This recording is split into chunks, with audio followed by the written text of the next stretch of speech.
Mheshimiwa mwenyeji wetu, mkuu wetu wa wilaya ya Manyoni, kaka yangu Daktari Mashinji, ndugu yangu, kijana wangu Wazo Mwang'onda, kimbiza mwenge, kiongozi wetu wa mwaka huu 2026, na wakimbiza mwenge wa uhuru wote kitaifa, kimkoa na kiwilaya, wakufunzi, waratibu, lakini nitambue uwepo wa mheshimiwa mbunge wetu wa jimbo hili kaka yangu Msita na mneki wetu pia.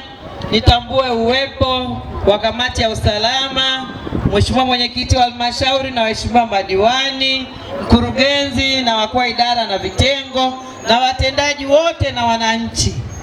Kazi na utu.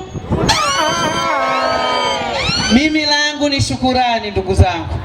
Tunaendelea kukimbia na mwenge wa uhuru, tunaendelea kupokea ujumbe wa mwenge, lakini tunaendelea kuhitimisha, kukamilisha miradi na kuhakikisha kwamba wananchi wetu wanapata huduma.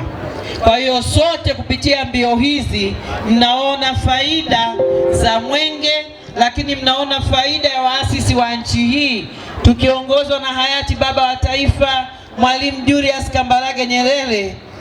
Mwenyezi Mungu amlaze mahali pema peponi huko aliko, na viongozi wote waliotangulia walituachia kitu gani kama Watanzania. Leo Watanzania sisi tumekuwa wamoja, tumekuwa na heshima, lakini tumekuwa tukishirikiana katika kufanya mambo yote haya bila kubaguana kidini wala kikabila wala rangi.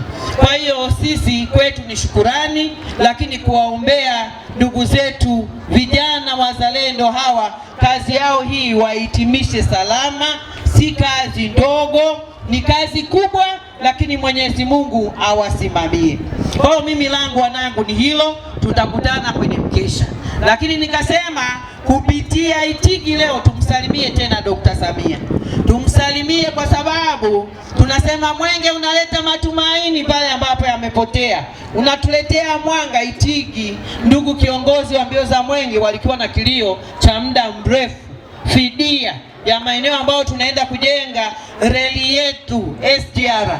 Lakini toka juzi Dr. Samia amewafikia wana Itigi kupitia fidia, kupitia mwenge wa uhuru.